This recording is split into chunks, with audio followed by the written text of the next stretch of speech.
Assalamualaikum teman-teman, balik lagi sama aku Ella. Jadi hari ini aku balik lagi. Semoga kalian gak bosan-bosan. Semoga video-video aku itu menghibur kalian ya. Oke, jadi hari ini ceritanya aku mau ngebahas sesuatu yang lagi diomongin orang-orang. Itu tentang sebuah kota. Jadi pernah gak sih kalian ngayal atau ngebayangin rasanya gimana sih tinggal di suatu tempat yang semuanya itu udah modern, semuanya itu udah futuristik. Jadi kalau kalian itu kaum-kaum yang suka berhayal, mungkin kalian cocok banget tinggal di kota ini. Jadi kalian bisa naik mobil terbang, punya gadget yang super-super canggih. Kalian mungkin harus pindah ke Saranjana. Buat kalian yang baru pertama kali dengar, mungkin agak asing ya. Cuma aku mau ceritain sebisa aku agar kalian bisa ngebayangin gimana sih sebenarnya bentukan kota yang katanya namanya Saranjana. Oke, dimulai dari postingan Twitter @sosmedkeras. Di situ dia itu ngepost satu foto. Ini fotonya. Itu adalah foto seorang cewek yang foto berlatar belakang gedung-gedung bertingkat di belakangnya. Tapi apakah kalian tahu sebenarnya apa di balik foto tersebut? Jadi di postingan sosmed keras itu isinya kayak gini guys. Dia nge-tweet kayak gini. Jadi isi tweetnya kayak gini.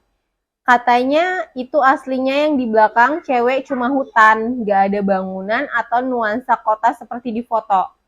Tapi pas dipoto malah kelihatan kayak pemandangan kota di malam hari. Banyak yang bilang itu kota Saranjana, kota gaib modern yang kasat mata, tapi ke foto secara nggak sengaja. Terus tweet kedua dia, di Kalimantan ada kota yang jauh lebih mewah, megah daripada Dubai. Namanya kota Saranjana. Cek aja di YouTube, vokalis Ari Lasso dan Kotak Band pernah manggung di sana, itu sangat mistis. Kalau siang kelihatan laut dan pulau, tapi kalau pas malam kayak kota, tapi cuman tertentu kalau nampaknya. Wow. Jadi kita bakal kupas isi dari tweet ini dan aku bakal kasih tahu ke kalian cerita-cerita mistis yang pernah dialamin orang. Jadi sebelum aku ngebahas tentang cerita-cerita orang yang pernah ngalamin kejadian-kejadian yang mistis di kota tersebut, mungkin kalian bisa pertimbangin dari foto tersebut, apakah foto itu tuh emang nyata atau editan atau cuma faktor cahaya aja. Jadi ada yang balas tweet dari sosmed keras itu dari Kentusias itu bilang kayak gini, editannya jelek, tarikan klonnya kayak ngedit pakai HP aja gitu, kurang proper, kata dia kayak gitu. Jadi kalian tim yang percaya kalau itu editan atau emang itu foto nyata atau itu cuma kebetulan aja emang lagi ada cahaya-cahaya aja di belakang mbaknya. Mungkin kalian bisa kasih pendapatnya di kolom komentar. Kita langsung bahas aja dari foto tersebut. Jadi ada klarifikasi dari Dokter Devi. Jadi ternyata yang foto itu tuh adalah seorang dokter, namanya itu Dokter Devi. Dia itu dokter asal Makassar yang emang lagi liburan aja. Jadi itu posisi foto itu diambil, dia itu lagi liburan di Puncak Bukit Mamake, Kota Baru, Kalimantan Selatan. Jadi dia foto di malam hari pada tanggal 25 Desember, itu yang motoin suaminya. Jadi ceritanya dia itu iseng-iseng aja foto di atas itu, dan difoto 3 kali jepretan. Nah, ceritanya pada saat jepretan pertama dan kedua itu tuh nggak ada masalah apa-apa, fotonya ya kayak orang foto di malam hari yang gelap gitu aja guys. Jadi di foto ketiga itu dikirain tuh gambarnya kotor. Ternyata emang fotonya itu tuh kayak terlihat seperti ada gedung-gedung di belakang si dokter tersebut. Itu kayak ada gedung-gedung yang tinggi gitu loh teman-teman. Tapi di situ kan si dokter sama suaminya itu nggak berpikir yang aneh-aneh sih Masian. Akhirnya dia bikin status di WhatsApp pertamanya. Sebelum si foto ini viral itu si dokter itu ternyata bikin status di WhatsApp dengan caption bertanya. Dia tuh konteksnya bertanya ya guys. Dia itu nggak langsung bikin statement kalau iya nih kota Saranjana, tapi dia posisinya tuh bertanya. Dia bikin status kayak gini. Ini apa ya? Ada yang bisa kasih penjelasan? Tanda tanya. Jadi dia tuh nanya, ini nih apa? Ada yang bisa ngasih penjelasan nggak? Atau itu tuh cuma bias cahaya aja yang membuat seolah-olah di belakang dokter tersebut itu gedung. Jadi dia konteksnya bertanya. Dan pada akhirnya kok tiba-tiba jadi viral dan orang-orang itu banyak yang mengasumsikan kalau itu adalah kota Saranjana. Jadi gitu cerita awal si Dokter Devi. Ini versi Dokter Devi-nya ya teman-teman. Jadi mungkin untuk gambaran aja buat kalian, aku bakal nampilin video gimana sih keadaan bukit di mana dokter itu tuh foto. Aku bakal kasih kalian videonya pada siang hari ya. Jadi mungkin kalian bisa mengira-ngira apa sih sebenarnya yang ada di belakang dokter itu. Jadi mungkin kalian punya asumsi sendiri.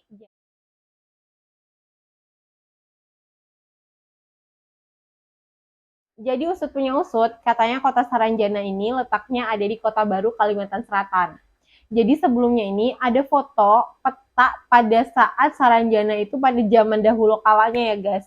Pada zaman dahulu kala ada seorang anggota dinas Kehutanan Hindia Belanda yang bernama Salomon Muller. Jadi pada tahun 1800-an, Muller itu melakukan pemetaan wilayah di Nusantara dan dia melakukan penelitian untuk flora dan fauna. Jadi pada saat itu dia itu lagi emang bertugas di Nusantara. Jadi pada tahun 1845, Muller membuat peta dan mencantumkan nama Saranjana atau Saranjana dalam ejaannya. Jadi dalam peta tersebut, Muller menuliskan suatu tempat atau wilayah di mana terletak di sebelah selatan pulau laut yang bernama Tanjung Saranjana.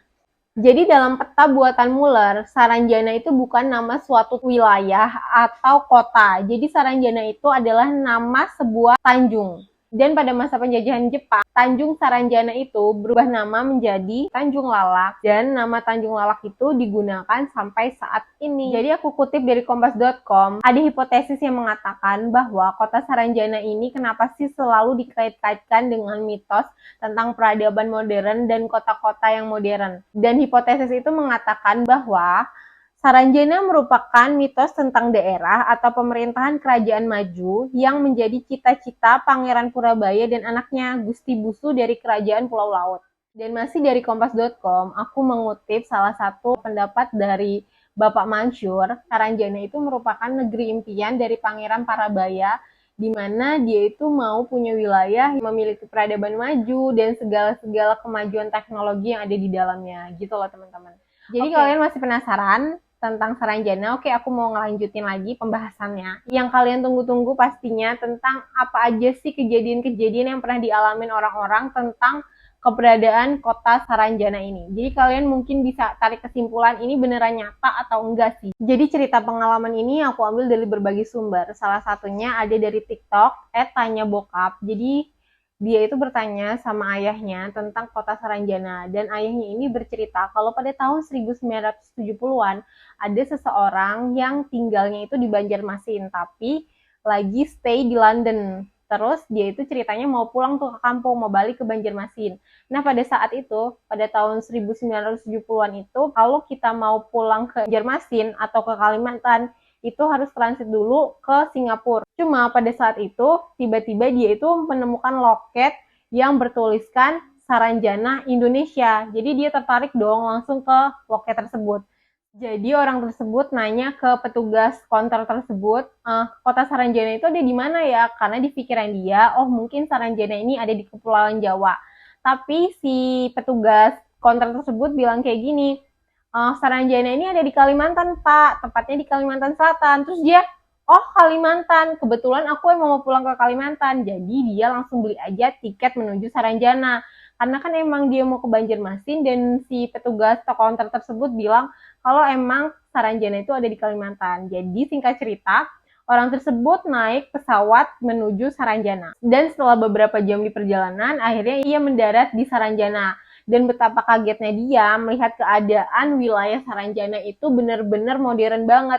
Jadi gedung-gedungnya itu tinggi-tinggi banget karena pada saat tahun 1970-an gak ada gedung-gedung yang kayak gitu. Bahkan keadaan wilayah London aja kalah sama kota Saranjana. Jadi dia tuh kaget banget.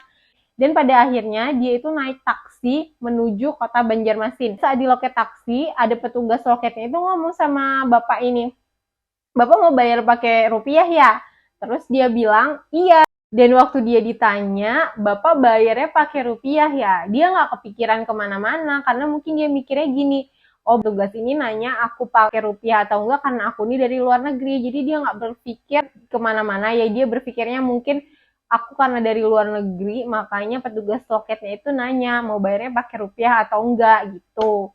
Terus selama di perjalanan itu, si orang tersebut itu ngerasa benar-benar terpukau banget sama keadaan wilayah Saranjana. Setelah sampai Banjarmasin, orang tersebut tuh cerita sama teman-temannya, tentang keadaan kota Saranjana. Tapi teman-temannya itu bingung, emang gimana, tempat mana sih yang kamu ceritain itu? Dan dia bilang, itu tempatnya ada di dekat Kota Baru. Akhirnya singkat cerita mereka pun mendatangi tempat tersebut dan alhasil apa yang mereka dapat hanya tanah kosong. Terus cerita selanjutnya ada dari YouTube RJL5.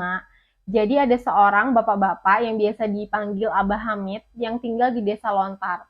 Jadi bapak-bapak ini adalah seorang pengurus masjid di desa tersebut. Jadi singkat cerita, Abah Hamid ini pergi mau ke musola, mau sholat ya guys. Terus tiba-tiba ada sesosok makhluk putih yang ngedatengin Abah Hamid.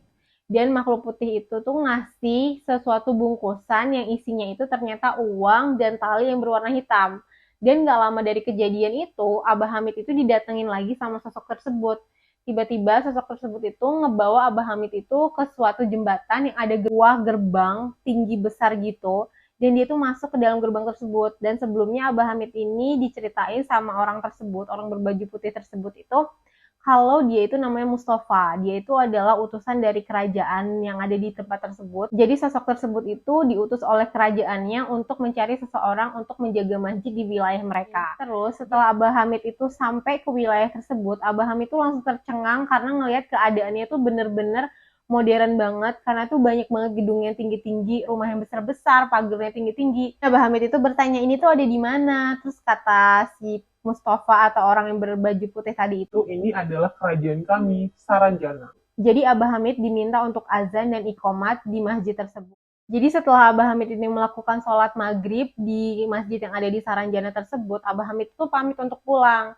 Namun ternyata, asal kalian tahu, di dunia nyata, ternyata Abah Hamid ini udah hilang 7 hari. Warga di sana sama keluarganya Abah Hamid ini udah berpikir kalau Abah Hamid ini meninggal. Dan mereka itu melakukan tahlilan ke hari ke-7. Dan pada hari ke-7 itu, Abah Hamid itu tiba-tiba balik lagi ke dunia nyata dan udah ada di teras rumahnya. Dan orang-orang di sana ya kaget dong. Dan Abah Hamid itu akhirnya menceritakan kejadian yang dia alami. Tapi Abah Hamid itu bilang kalau dia tuh cuma pergi beberapa jam doang. Tapi di dunia nyata, Abah Hamid itu udah hilang 7 hari dan dinyatakan meninggal. Oke, cerita selanjutnya ini datang dari seorang kurir paket, di mana Mas kurir ini mau nganter paket atas nama Delvina Safira. Jadi ini paket handphone gitu loh guys. Si Mas kurir ini mau nganter paket handphone atas nama Delvina Safira. Tapi anehnya alamat yang ada di paket tersebut itu tuh nggak ada di Google Maps. Dan dia tuh bingung, udah cari kesana kesini tuh nggak ketemu. Dan dia tuh udah nanya-nanya ke orang-orang juga tetap nggak ketemu. Dan pada saat dia udah putus asa mencari alamat tersebut, datanglah seorang kakek-kakek yang bertanya sama dia. Kamu lagi cari alamat ya? Kata kakek itu. Terus dijawab sama si mas ini, iya, tapi tuh nggak ketemu-ketemu, kek. Tiba-tiba si kakek itu tuh ngibasin sapu tangan ke muka Mas kurir ini. Kayak kehipnotis, tiba-tiba Mas kurir ini tuh dikasih petunjuk sama kakeknya kalau dia tuh suruh jalan lurus aja. Mas kurir ini ngikutin jalan, akhirnya dia tuh menemukan si rumah si Delvina Safira ini. Dan rumahnya itu gede banget, rumahnya itu bagus banget. Dia tuh mencari bel dan akhirnya si Delvina ini keluar. Dan akhirnya dia nyerahin paket itu ke si Delvina ini. Dan keadaan kota yang dilihat sama Mas kurir itu tuh bener-bener keadaan kota modern yang futuristik. Jadi tuh gedung-gedung tinggi sampai ada mobil terbang guys di situ. Ini versi si Mas Indra kurir ini ya. Singkat cerita, cuaca di situ tuh lagi hujan mendung gitu. Dan akhirnya tuh Mas kurir ini tuh nginep di kota tersebut. Besok pagi rencananya dia nih mau pulang. Tapi ternyata kan besok pagi itu posisinya lagi 17 Agustusan guys. Dan dia tuh sempat ngikutin lomba-lomba yang ada di kota tersebut. Dan apa yang terjadi? Dia ngikut lomba dan dia tuh menang. Dan akhirnya dia tuh dapat hadiah 4 kilo emas. Dan 4 kilo emas itu dibawa pulang dan katanya disimpan di lemarinya. Who knows? Ini beneran nyata atau enggak? Kalian percaya atau tidak? Itu terserah kalian. Oke, cerita selanjutnya itu ada datang dari artis-artis kita. Jadi cerita dari Tantri Kotak. Jadi pada waktu itu Tantri Kotak itu ngadain konser di suatu wilayah di Kota Baru. Jadi Mbak Tantri ini sebelumnya udah dikasih tahu sama IO-nya kalau misalnya nanti ada kejadian yang aneh-aneh dibawa santai aja ya Mbak. Jadi si IO-nya ini bilang kalau misalnya sebelumnya ada Ari Lasso yang ngadain konser juga di GOR ini dan ngalami kejadian yang aneh. Jadi Mas Ari Lasso ini lagi break minum sebentar dan dia itu tuh kayak balik badan gitu loh guys. Setelah dia tuh selesai minum, balik badan lagi ngeliat penontonnya tuh udah sepi, nggak serame waktu awal dia tuh lagi nyanyi. Dan kejadian yang dialami Tantri ini mirip-mirip sama yang dialami Ari Lasso. Jadi ceritanya si Mbak Tantri ini lagi ngadep ke arah drummernya, udah gitu setelah dia selesai ngadep ke arah drummer, dia balik lagi ke arah penonton. Dan yang dilihat Mbak Tantri ini, penontonnya tuh udah berkurang banyak banget. Pada saat itu dia langsung inget dong perkataan dari CEO yang tadi itu, yang tadi sebelum dia nyanyi itu, kalau nanti ada kejadian aneh nggak usah gimana-gimana ya Mbak. Dan akhirnya Mbak Tantri itu tetap santai nanggepinnya. Dan dia baru sadar kalau emang tuh penontonnya tuh agak sedikit aneh. Di barisan depan sama barisan tengah itu ikut euforia nyanyi-nyanyi, joget-joget bareng kotak. Cuma pas di bagian tengah sama belakang itu tuh bener-bener sepi senyap. Mereka tuh cuma nonton sambil ngeliatin doang. Jadi kayak gini doang. Ngeliatin doang, nggak ikut-ikutan nyanyi. Soalnya kan kalau misalnya kita nonton konser, biasanya kan kita ikut-ikut joget, ikut-ikut nyanyi. Cuma tuh bagian tengah sama belakang tuh cuma diem aja ngeliatin. Dan emang bagian itu yang tiba-tiba tuh hilang. Oke, jadi itu beberapa fakta dan cerita-cerita yang dialamin sama orang-orang tentang kota Saranjana. Mungkin dari kalian ada cerita lain atau kalian punya fakta sebenarnya apa sih kota Saranjana itu, di mana sih kota Saranjana itu, dan memang beneran ada atau enggak sih? Mungkin kalian bisa langsung cerita di kolom komentar. Jadi biar kita tuh sama-sama ngerti, sama-sama belajar, sama-sama tahu apa sih sebenarnya kota Saranjana ini. Jadi menurut aku segitu aja untuk video hari ini. Semoga videonya bermanfaat dan semoga kalian gak bosan nonton aku. By the way, aku pakai daster loh guys hari ini. Jadi semoga kalian happy ya. Assalamualaikum, bye. Semoga kita ketemu di video selanjutnya. Bye-bye.